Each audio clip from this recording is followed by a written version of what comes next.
You know, this really was a great movie. I might even watch it again on Peacock. Oh, yeah, it is on Peacock. Yeah, there's actually a lot of video game stuff on Peacock, ain't there? Oh yeah, like they got the Mario movie. I think it's exclusive to their the Twisted Metals and original. You even mentioned, hey, you mentioned that Frogger show. Oh yeah, the Frogger game show. I think it's like Wipeout or something, but Frogger. Yeah, that'd be a really entertaining video. Maybe we should do that one next. Yeah. And then 2 years went by, and we didn't watch it. Greetings to all who wish to be greeted. I'm Dahlia Doll. I'm Jack Kristen. And I'm Karina Doll, Dahlia's mom. Yes, this is Jack. Could you go a little bit? Yeah. more? Thank you.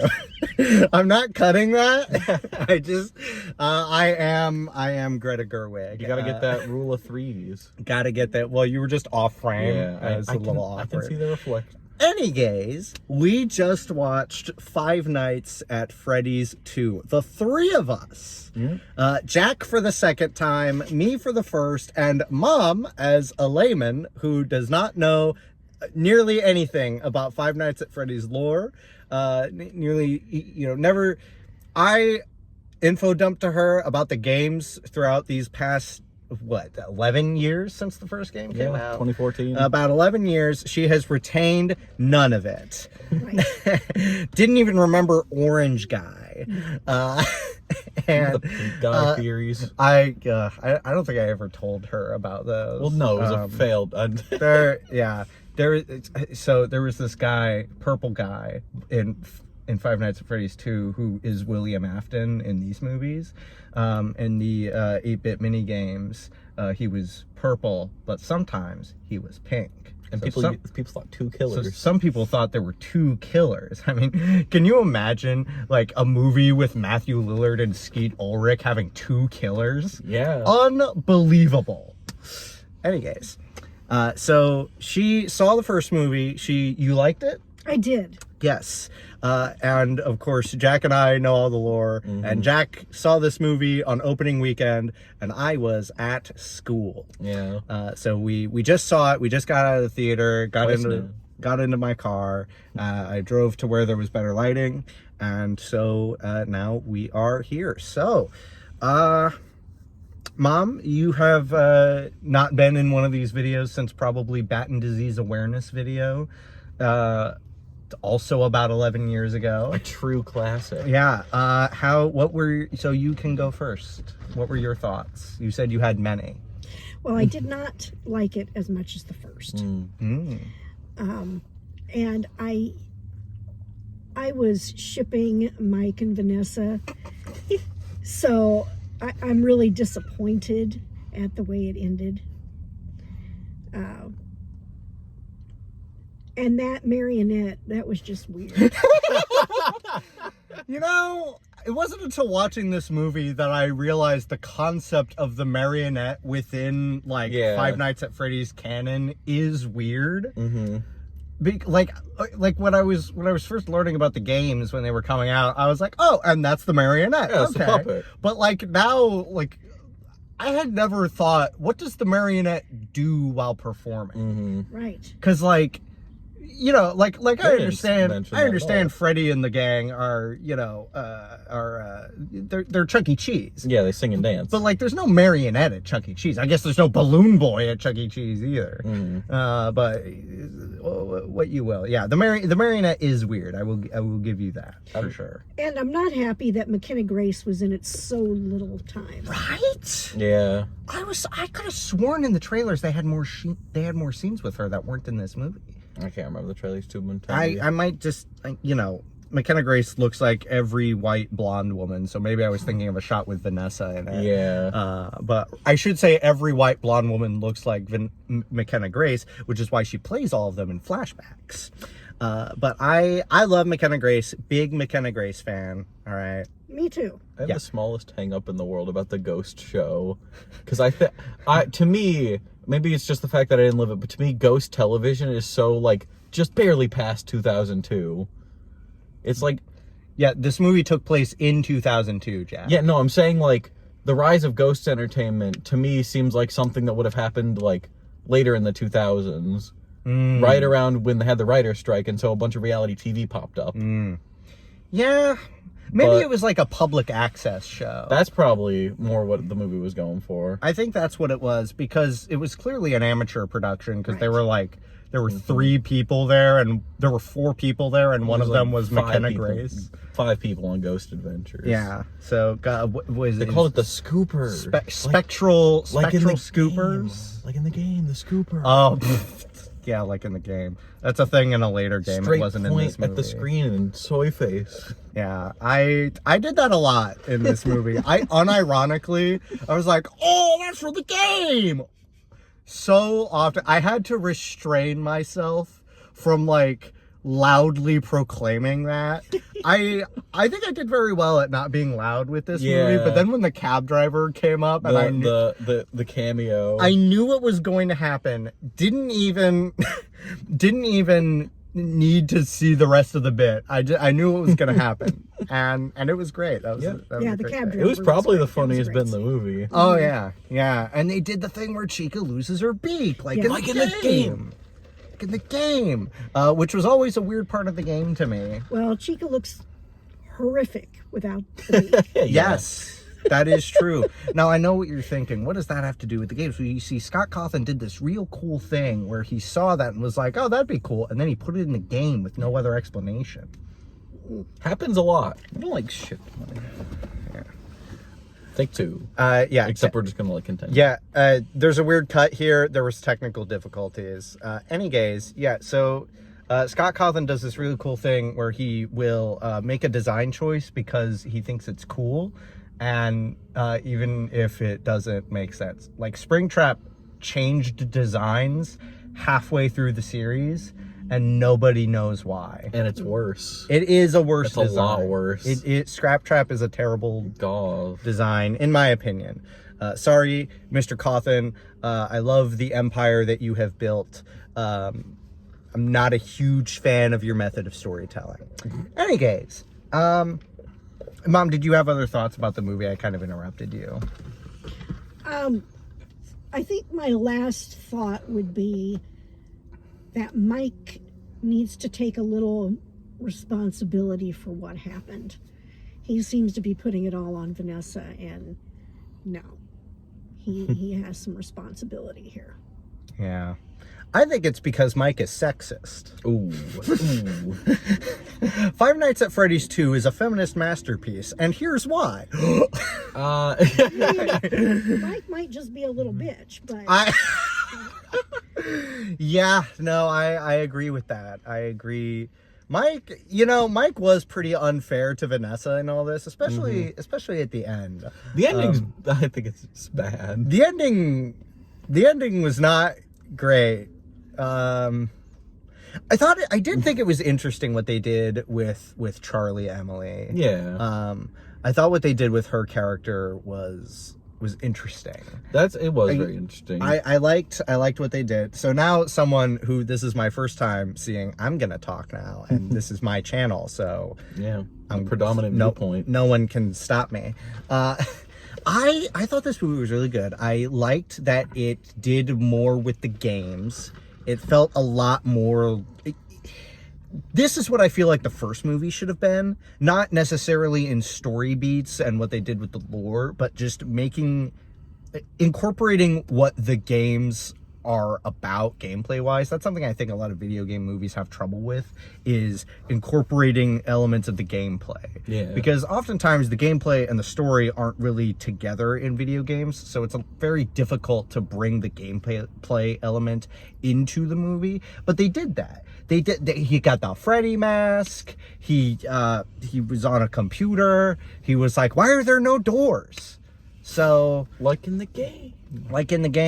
That's a thing that happened in when Scott made Five Nights at Freddy's 2, is he took the doors out. They were there in the first game. The doors were your one line of defense in the first game, so Yeah. to mix it up in the sequel, there were no doors. Yeah, there were no doors, but you had a flashlight, which you had to use against Foxy, and only Foxy, because like in the movie, he was the only one who couldn't be fooled by the Freddy mask. They didn't really explain why that worked in the movie. He just kind of goes like, I hope this works. No, he goes, well, that'll never work. And then he does it anyway. And, like, I thought he was going to get the explanation that we get in the games. So, in the games, like, nobody, especially in the early ones, no one really knows that the animatronics are possessed by kids. And I guess in this movie, it wasn't multiple animatronics possessed by multiple kids. It was one dead child wirelessly controlling animatronics. But in the games, they didn't really know that early on in the series. So they rationalized it. They rationalized the animatronics moving around by them having a free roaming mode at night to, like, loosen up, I guess. And they also rationalize the fact that they stuff people into suits as, oh, well, they think it's wrong that an animatronic is just its endoskeleton and doesn't have a suit on. And so that's why you wear, that was in the first game too, so you put the Freddy head on in order to trick them. But Withered Foxy's the only one that doesn't work with. Yeah. So you got a flash of light in his face. It really is one of those things where they just anticipate you understand that from the game. Yeah. Mom, was that weird to you?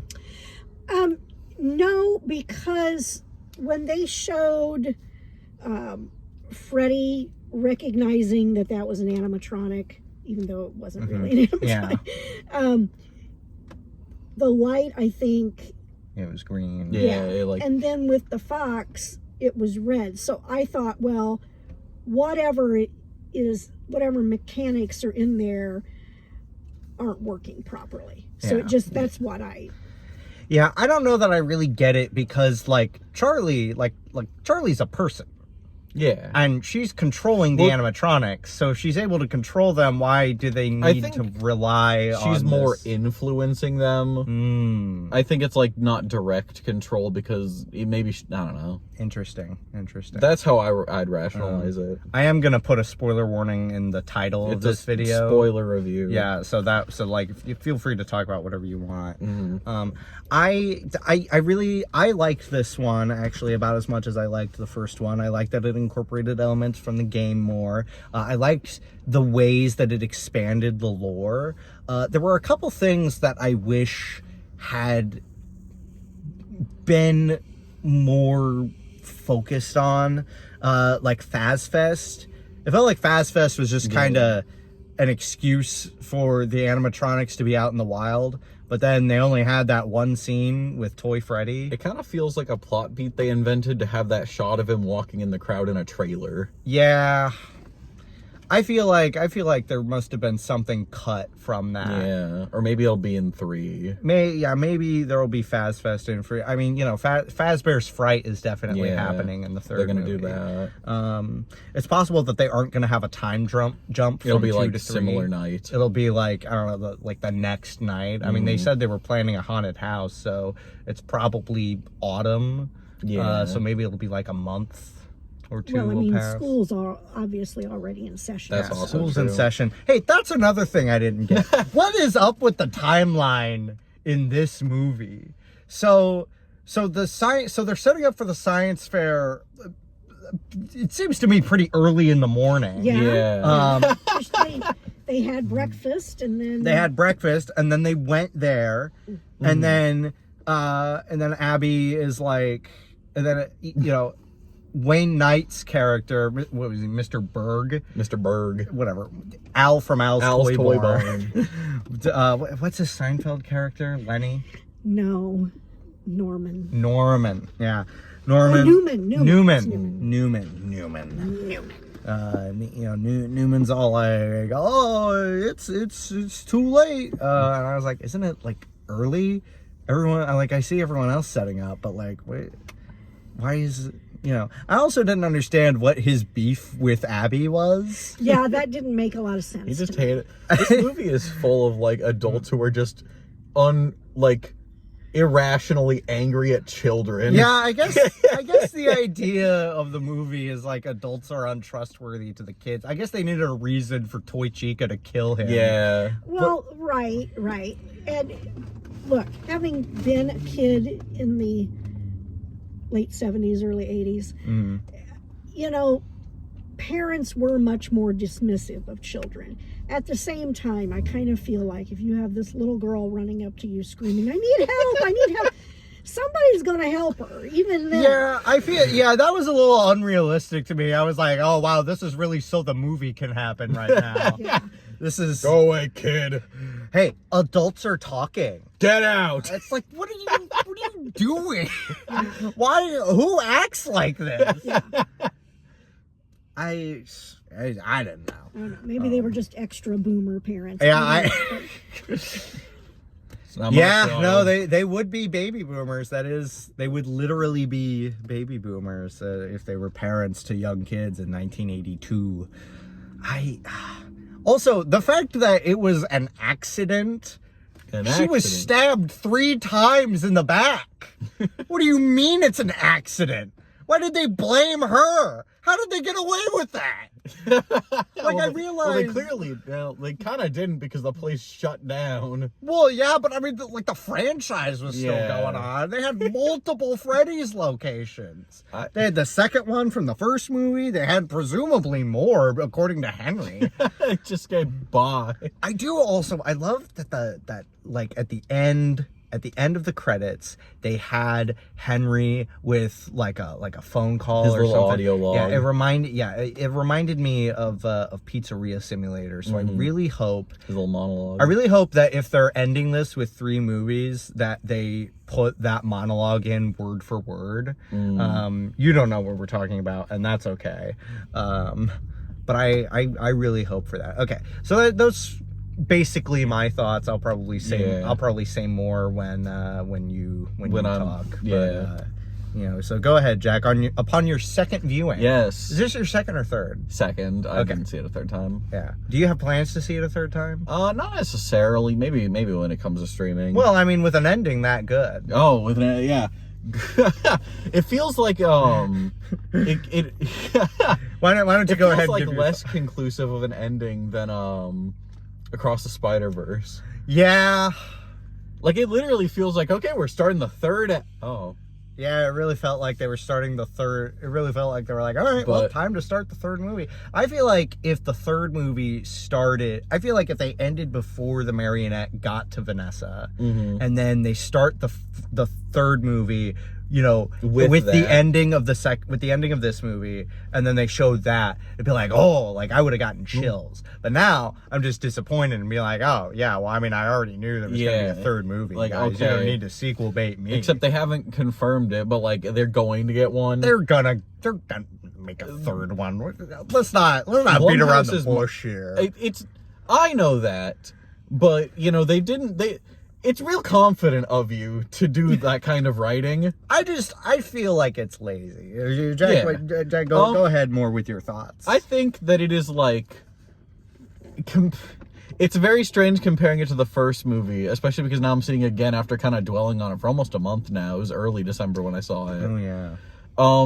I think it's like equal parts a better movie, but a worse movie than the first one. But in spite of all that, it's a lot more fun to watch. It is a fun movie, even though I think it is like kind of very sloppily written. Yeah.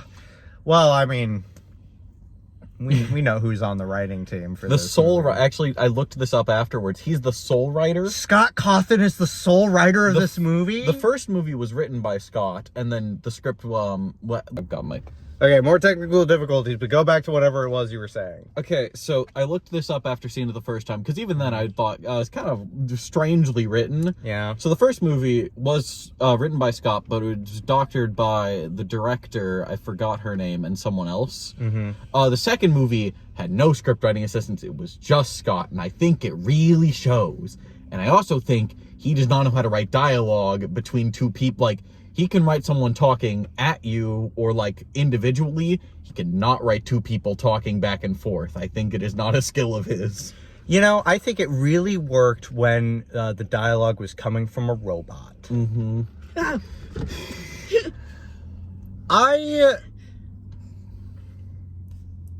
I fully respect I said this before, I'm going to say it again. I respect the empire that Scott Cawthon has built. The house that Scott built. I love that he has gotten the opportunities that he has gotten. I think the Five Nights at Freddy's franchise is deeply interesting. I greatly dislike him as a storyteller. He's not very good at it. He changes lore when people are starting to solve the mysteries. He writes things that don't make sense. Nobody knows what's in the box from FNAF 4. And we'll never know. And I disagree with J.J. Abrams that the intrigue comes from not knowing what's inside the box. I strongly disagree with J.J. Abrams. The one time that worked was in Pulp Fiction, a movie that I think is overrated, but it's not like it matters what's in the briefcase. It's just, it's a light for all I care. Yeah. It's not like, because the briefcase is just a prop for that movie. It's not the sole focus. Right. It's not like they've drawn attention to it to make you wonder, what's in here, and I won't be satisfied if I don't find out what's in here. Five Nights at Freddy's 4 has a box, and no one knows what's inside it. Not even Scott. Because he gave up. He didn't give up, but he creates story threads and he doesn't see them through. And this movie, and I did like it, and I like Five Nights at Freddy's as a franchise. Wouldn't be the same without Scott. Yeah. Wouldn't be without Scott. Mr. Cawthon, please employ more screenwriters for the third film. FNAF 3 needs a larger writing staff. I'm begging you. I am begging you, get more writers. I think that is my biggest complaint, is just how all over the place it's written, and even small things. Yeah. But I do want to say things that I did like, because I don't want to make it seem like I dislike it. Yeah, no. I did at the end of the day. I have a lot of problems with it, and I probably have more problems with it than the first movie, but I really liked it. Oh, yeah. I think that it looks incredible. Oh, yes. The new set, the new building, the new Freddy's looks even better than the first one. Yeah. And I think all the animatronics are just stellar looking. Oh, yeah. The pup and this actually is going to nicely transition into another flaw. I love how the puppet looks. The puppet in that opening scene, yeah. the puppet looked awesome. Oh, yeah. Why did we do? Why did we do possessing people who then? Oh my god! It feels so much like a studio executive was like, "What's scary? Creepy children. Let's have the puppet possess people and they get scary face, and we're gonna exclusively shoot it in the dark because that will hide the VFX." I actually have a disagreement with you. You on think this. it looks good? Or? I really liked. It didn't make sense, but I thought, oh, that's cool. They become the puppet, and again, don't know how, don't know why, but ghosts. And I have criticized the Scott Cawthon rule of cool before. But I get it for this part. Oh, I thought it was cool when it was McKenna Grace. I thought it was cool when it was Abby. I thought it was cool regardless. I also I feel bad for not knowing the characters' names, but also I don't think they gave them. I don't think McKenna Grace had a name. I don't think the bit roles really got names. As far as I know, she's just McKenna Grace. And also, by the way, with the amount that she was in the marketing, and she was pretty high up in the credits, in the opening credits for this movie. She was she was a third, fourth credit. Very high for the amount of screen time. Yeah. And again, don't get me wrong, love McKenna Grace. Why is she in so little of the movie? Yeah. That's another thing. I feel like a lot of characters got shortchanged. Yeah. Toy Freddy, this was interesting because it was the exact inverse of what I thought when the cast was announced. Toy Freddy got 2 lines. Yeah. Toy Bonnie got 3. Yeah. And then Megan Fox, who I thought was the stunt cast that would get 3 lines, got all the lines. Yeah. Fascinating. I don't like that Megan Fox is in this movie more than McKenna Grace. I don't have a problem with Megan Fox. She honestly did fine for just robot VA. Yeah, well, I mean, I am making digs at Megan Fox. I have not seen enough Megan Fox movies to make digs at her. But it's it's I don't know. I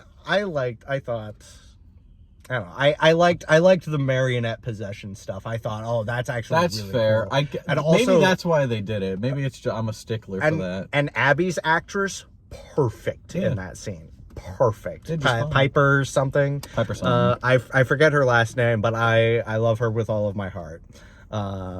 Great. So, I realize she's probably not actually 12, and that's fine, but the fact that she said she was 12, and then she's also 11. Sorry. The fact that she said, I'm 11, Mike, and then she's almost as tall as him, which implies two things, both of which are very funny. Either she's a really tall 11-year-old, or Josh Hutcherson is almost as tall as an 11-year-old. Is just barely taller than an 11-year-old. I don't know which is funnier. Mom, I realize. Some kids really shoot up, and girls tend to grow faster. Mm-hmm. And so it's not unheard of for an 11-year-old girl to be almost her full height. Okay. I mean, I stopped growing at 13. I know. Which, but I was not that tall at 11 either. So. Yeah. Well, she's probably also taller than you. I'm not sure. Not a difficult feat, mind you, but many people are taller than my mother. I mean, I was able.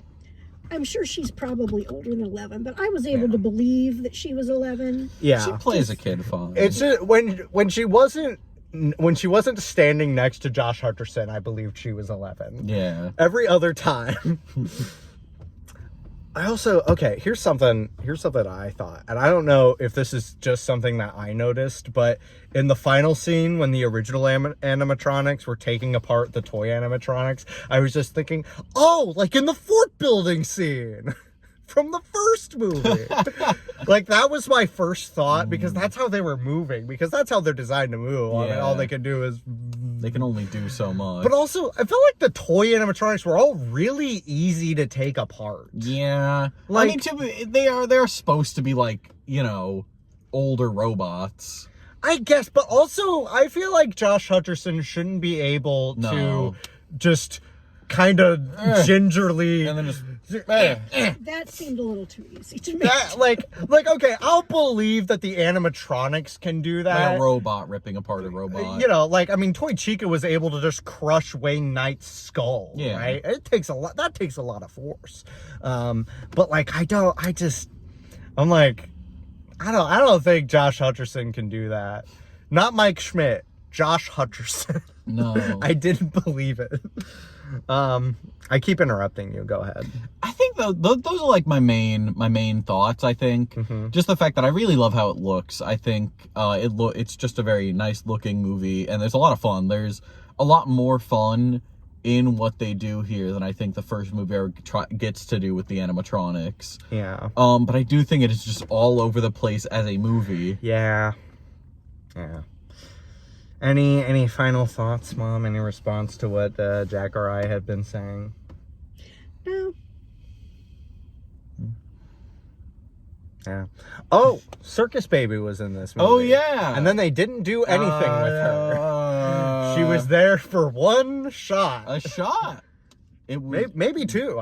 A nice looking shot, nice, well done animatronic. What are you doing there? I mean, I understand that, Sister Location is supposed to be before Five Nights at Freddy's 2. It's laying the seeds so when we get to an inevitable Circus Baby, it's laying the seeds so when we see her in a later movie, it doesn't feel completely out of nowhere. Yeah, Even though now it seems out of nowhere here. I'm afraid that the third movie is going to try to take the stories of the other 5 games in the main series and put them all into one movie. And unless it's 2.5 hours long, which I wouldn't mind. I don't think they'd do that, though. That doesn't seem like a Blumhouse move. Doesn't seem like they're gonna do that. And then I feel like we're gonna all be back here in this car in 2 years, and just about, and I'm gonna be like, oh gee, that movie was really rushed, and you, having seen it multiple times, are like, yeah, I thought that the first time too, and Mom's gonna be like, yeah, and I don't know the lore, but yeah, that was rushed for sure. And I'm gonna be like, wow, yeah, it goes to show you Scott Cawthon and Jay Blum. I don't know what the Jason Blum. Jason Blum And whoever else worked on it. and whomever else. Josh Hutcherson. Can I blame him specifically? I'm gonna blame him specifically. Actors have that much say, but go ahead. Yeah, no. Also, for the amount that MegaPacKid was in the marketing, like in social media, he was and stuff, barely in that movie. and also they pitched up his voice, so it didn't sound like him. If they had not like directly had a big announcement that he was the voice of Toy Bonnie, and I'd went at without seeing any of it, I would not have known. Yeah, I honestly would have preferred if we didn't know that the toy animatronics were going to be voiced, and then it didn't seem like there was a purpose for them to be voiced. The only one, it's because only one of them is majorly plot relevant. Yeah, and then also Mangle didn't have any lines. I mean, that I guess makes sense for Mangle. Befitting. Mangle's the name of what Toy Foxy became. Yeah. Oh, okay. They didn't name it in that thing that in the attacked movie. Vanessa in her car. That's Mangle. Yeah. That's the main. That is the lore in the games, by the way. That it was part of a take apart and put back together attraction because everyone got really work. handsy with the original Toy Foxy. Yeah. And then they just like kept it there, and everyone was like, "That doesn't seem very safe." No, and it really isn't. I really wonder how Freddy Fazbear's Pizzeria was able to go on long enough for the murders to continue to happen, but short enough that like by the time you get to like the timeline of the games, they're just a defunct franchise. Yeah. Like I don't. Well, I mean, you play fast, you die hard, and that's what happens. Okay, technical difficulties. We're gonna do final thoughts, hopefully. The ant didn't die? We were just talking about that while I was figuring my stuff out.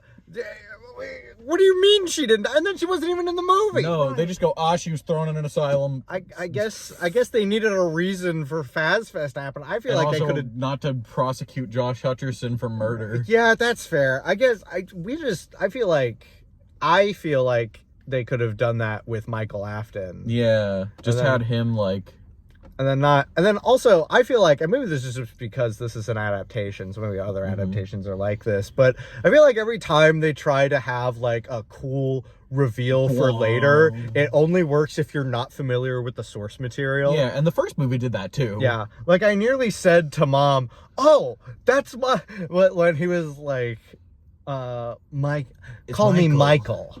I was like, "Oh, that's Michael Afton. That's William Afton's son." And I was like, "Wait, no, I should leave that for a twist." Because then when it was revealed, I looked over at you, and you were just like, I wasn't surprised. Honestly. He had some comically evil eyebrows. He does look.